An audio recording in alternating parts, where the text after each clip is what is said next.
Stenographers, सूजी steno lab में आपका स्वागत है।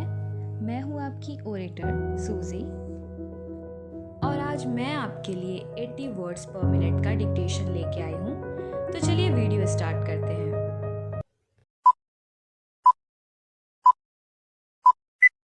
Ready, start.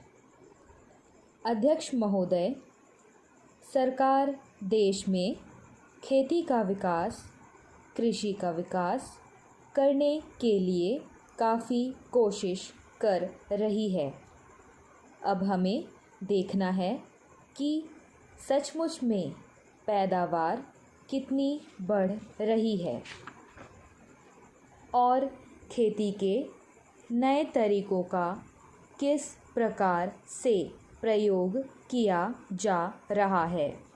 मेरा सुझाव है कि सरकार इस चीज़ की जांच के लिए एक कमीशन नियुक्त करे।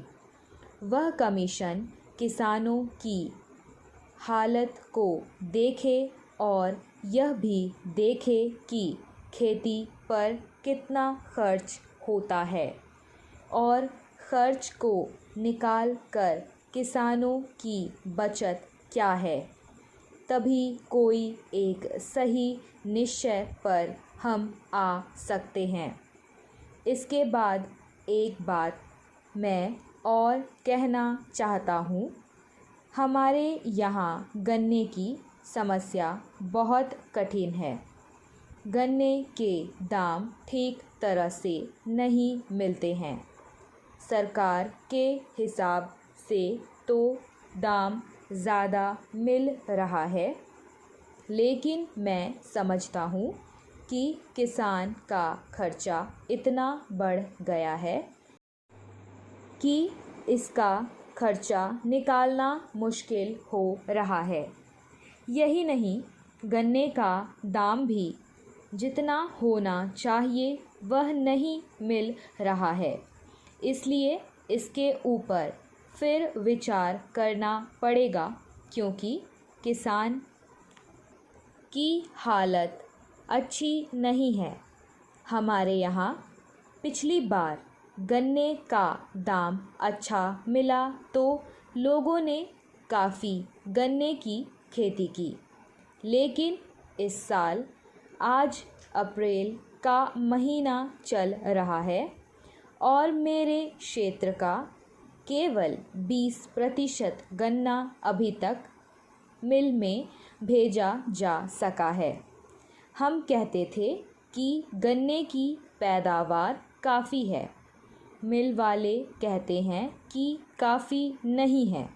मैं नहीं समझ सकता हूँ कि यह बात कहाँ तक ठीक है। एक बात मैं और कहना चाहता हूँ। सरकारी खेती के ऊपर से जनता का विश्वास कम होता जा रहा है।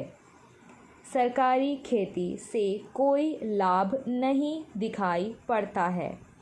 किसान समझता है कि सरकार यह खेती केवल अफसरों के भाई और दोस्तों को नौकरी देने के लिए चला रही है।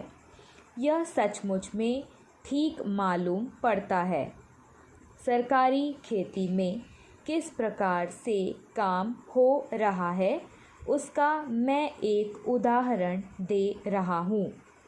हमारे ज़िले में एक बड़ा फॉर्म चल रहा है। उसमें सरकार की काफ़ी पूंजी लगी है।